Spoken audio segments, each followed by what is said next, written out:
اس کرہرجی پر انسانی زندگی کے آغاز ہی سے نظام شمسی انسان کی نگاہوں کا مرکز اور محور بنا رہا ہے اور اس کے جذبہ تحقیق جستجو کو امکانات کی نت نئی دنیاؤں کی طرح راغب کرتا رہا ہے۔ تاریخ ارتقائی تہذیب نسل انسان کے مطالعے سے معلوم ہوتا ہے کہ قدیم دور کا انسان بھی آج کے ترقی یافتہ انسان کی طرح جرائم سماوی کی کرید میں ایک خصوصی دلچسپی لیتا رہا ہے۔ اس ویڈیو کے اندر ہم ایسے ہی سائنسدانوں کے نظریے پیش کرنے والے ہیں جو یقیناً آج سے پہلے آپ لوگ نہیں جانتے ہیں۔ ویڈیو کا باقاعدہ آغاز کرنے سے پہلے ہماری آپ سے ریکویسٹ ہے کہ جن لوگوں نے ابھی تک ہمارے چینل کو سبسکرائب نہیں کیا وہ ہمارے چینل کو سبسکرائب کر دیں اور ساتھ موجود نوٹیفیکیشن بیل کے بٹن کو بھی دبا دیں تاکہ ہم آپ کے لیے ایسی ہی مزید انفارمیٹیو ویڈیوز لے کے آتے رہیں۔ تو چلیے ویڈیو کو شروع کرتے ہیں۔ نمبر 1، بنی نوع انسان کا اولین نظریہ۔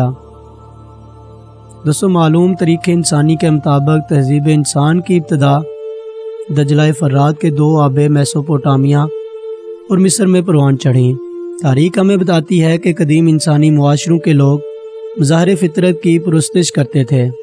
ان میں سمیری، کلدانی، بابلی اور مصری اقوام کا ذکر ملتا ہے۔ وہ لوگ سورج اور چاند ستاروں کی حرکات پر غور کرتے، ان کے طلوع غروب کا مشاہدہ کرتے، اور جب ان کی عقل اس سارے نظام فطرت کو سمجھنے سے عاجز آ جاتی تو وہ انہی مظاہر فطرت کو دیوتا کا درجہ دے کر ان کی پوجا کرنا شروع کر دیتے۔ ان قدیم اقوام کا نظریہ تھا کہ زمین ساکن ہے جبکہ تمام اجرام سماوی زمین کے گرد گردش کرتے ہیں۔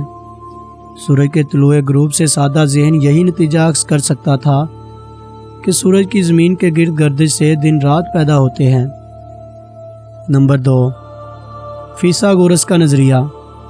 فیثاغورس وہ پہلا شخص ہے جس نے یہ نظریہ قائم کیا کہ سورج ساکن ہے جبکہ زمین اس کے گرد حرکت کرتی ہے۔ یونان میں اپنی قائم کردہ اکیڈمی میں وہ اپنے شاگردوں کو سکون شمس اور حرکت زمین کے اسی نظریہ کی تعلیم دیا کرتا تھا۔ تقریباً 100 سال تک اس کے شاگرد اور پیروکار اسی نظریے پر کاربند رہے، جس کے بعد رفتہ رفتہ یہ نظریہ تاریخ کے جروکوں میں کھو گیا۔ نمبر 3، بطلیموس پیٹولومی کا نظریہ۔ فیثاغورس کے بعد بطلیموس پیٹولومی نے دوبارہ زمین کے ساکن ہونے اور اجرام فلکی کے اس کے محو گردش ہونے کا نظریہ پیش کیا، جسے پورے یونان میں زبردست پذیرائی حاصل ہوئی اور زمین کے ساکن ہونے کے نظریے کو من اور انت سے تسلیم کر لیا گیا۔ در حقیقت یہ کوئی نیا نظریہ نہ تھا، بطلیموس نے ارسطو ہی کے نظریے کو فروغ دیا تھا۔ بطلیموس نے اس نظریے کی وسیع پیمانے پر تشہیر کی اور زمین کے گرد سیارگان فلکی کی گردش سے لوگوں کو عملی سطح پر روشناس کرایا۔ اسی وجہ سے یہ نظریہ بطلیموس کے نام سے منسوب ہوتا چلا گیا۔ بطلیموس کا کہنا ہے کہ زمین کائنات کا مرکز ہے اور تمام سیارگان سماوی اس مرکزی کائنات کے گرد محو گردش ہیں، تاہم وہ اپنے مداروں اور بٹس میں واقع کسی اندیکھی طاقت کے گرد بھی گھوم رہے ہیں۔ آج کے دور میں ہم اس نظریے کی وضاحت یوں کر سکتے ہیں کہ بطلیموس کے نزدیک تمام سیاروں کا معاملہ چاند کی مثل تھا جو ایک لحاظ سے سورج کے گرد گردش کر رہا ہے، جبکہ اس کے ساتھ ساتھ وہ ایک مختصر سے دائرے کی صورت میں زمین کے گرد بھی محو گردش ہے۔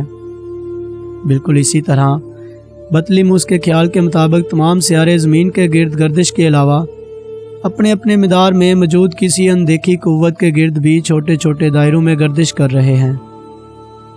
اس نظریے میں زمین کے گرد واقعی بڑے مداروں، اندیکھی طاقت کے گرد چھوٹے مداروں اور سیاروں کی حرکات میں باہم نسبت کی صحیح پیمائش کے دوران بہت سی بے قاعدگیاں سامنے آئیں۔ تاہم یہ نظریہ 16ویں صدی عیسوی تک یورپ میں خاصا مقبول رہا اور عیسائی مذہب کے حصے کے طور پر متعارف رہا۔ نمبر 4، زرکالی ارزیکل کا نظریہ۔ اسلام ہر شعبے زندگی میں انقلاب آفرین تبدیلیوں کا پیغمبر بنا۔ فاران کی چوٹیوں پر نور ہدایت چمکا تو فرسودگی کا ہر نشان مٹ گیا۔ سوچ اور اظہار کے نئے نئے دروازے دریافت ہوئے۔ فرد کے اندر کی کائنات، انفرد کے ساتھ فرد کے خارج کی دنیا، آفاق کی تسخیر کا آغاز بھی یہی ہوا۔ خود اللہ کی آخری کتاب سائنسی حوالوں کی معتبر ترین دستاویز ہیں مسلمان سائنسدانوں نے علوم جدیدہ کی بنیاد رکھتے ہوئے سائنسدانوں کی سوچ کے دروازوں پر پڑے فکر توڑے اور ذہن جدید کو کشادگی اور وسعت کے جواہر سے آراستہ کیا۔ اسلامی اندلس کے نامور سائنسدان ابو اسحاق ابراہیم بن یحییٰ زرکالی قرطبی نے بیت لموز کے مذکورہ بالا نظریے کا مضبوط دلائل اور مصدقہ شواہد کے ساتھ رد کر کے دنیا کو ورطہ حیرت میں ڈال دیا۔ بیت لموز نظام تقریباً 1000 سال سے حقائق کے طور پر پوری دنیا میں تسلیم کیا جا رہا تھا۔ صدیوں سے ذہنوں میں غلط نظریات کو یکسر بدل کر رکھ دینا یقین محو حرکت ہونے کا نظریہ پیش کرتا ہے۔ اس تھیوری کے مطابق سورج اور زمین دونوں میں سے کوئی بھی مرکزی کائنات نہیں اور زمین سمیت تمام سیارے سورج کے گرد چکر لگا رہے ہیں۔ اس نظریے میں بعد میں آنے والے کوپرنیکس کے نظریہ کی طرح گنجلک پن بھی نہیں ہے۔ زرکالی کے نزدیک سورج کے گرد تمام سیارے بیضوی مدار الیپٹک اوربٹس میں گردش کرتے ہیں۔ زرکالی کا یہ نظریہ فطرت سے قریب ترین ہے اور یہ سچائی کی دریافت کے سفر میں ایک خوشگوار پیش رفت تھی۔ اقدام کا سلسلہ یہاں بھی آ کر تھما نہیں اور تحقیق کا سفر جاری رہا۔ عالم اسلام تو 11ویں صدی عیسوی کے اوائل ہی میں بیت لموز کے غیر فطری نظریے کو مسترد کر چکا تھا، مگر یورپ جسے آج اپنی روشن خیالی پر ناز تھا، اس نے 16ویں صدی عیسوی تک اس فرسودہ نظریے کو اپنے مذہب کی اساس بنائے رکھا اور اس نظریے کو عیسائی مذہب کے ایک بنیادی پتھر کی حیثیت حاصل رہی۔ نمبر 5، کوپرنیکس کا نظریہ۔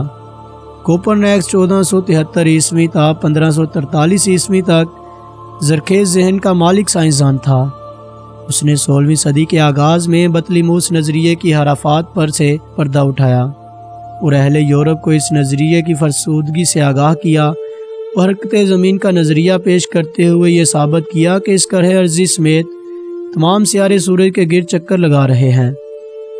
کوپرنیکس کے ان سائنسی انکشافات کے بعد اہل یورپ کی سوچ کے جامد سمندر میں ارتعاش پیدا ہوا اور ذہن جدید کے قفل ٹوٹنے لگے اور مغربی دنیا کو حقیقت تک رسائی کا راستہ دکھائی دینے لگا۔ یہ ایک بہت بڑا انقلابی قدم تھا۔ عیسائی دنیا اسے آسانی سے اپنی سوچ کا محور نہیں بنا سکتی تھی۔ بیت لموز نظریے سے انحراف بھی عیسائی دنیا کے لیے ممکن نہ تھا، کیونکہ وہ اسے اپنے مذہب کا لازمی جزو قرار دے چکے تھے اور مذہبی عقائد سے انحراف کا راستہ نکالنا اس وقت ناممکن تھا۔ دوستو، یہ تھی ایک چھوٹی سی معلوماتی ویڈیوز۔ ایسے اور بھی بہت سارے سائنسدانوں کے نظریے ہیں، وہ ہم اگلی ویڈیو کے اندر کور کرنے کی کوشش کریں گے۔ میں امید کرتا ہوں کہ میری اس معلوماتی ویڈیو سے آپ کو کچھ نیا جاننے کو ملا ہوگا۔ اگر ویڈیو اچھی لگی ہے تو اسے زیادہ سے زیادہ شیئر کریں اور ویڈیو کو لائک کر کے ساتھ موجود نوٹیفیکیشن بیل کے بٹن کو آن کر دیں، اور جنہوں نے چینل کو سبسکرائب نہیں کیا وہ چینل کو سبسکرائب کر دیں۔ دوستو، پھر ملتے ہیں آپ سے اگلے ویڈیو میں۔ تب تک کے لیے آپ اپنا اور اپنے گھر والوں کا بہت سارا خیال رکھیے گا۔ Thanks for watching this video. اللہ حافظ۔ اور ہاں، جانے سے پہلے ہمارے چینل کو سبسکرائب ضرور کر کے جانا۔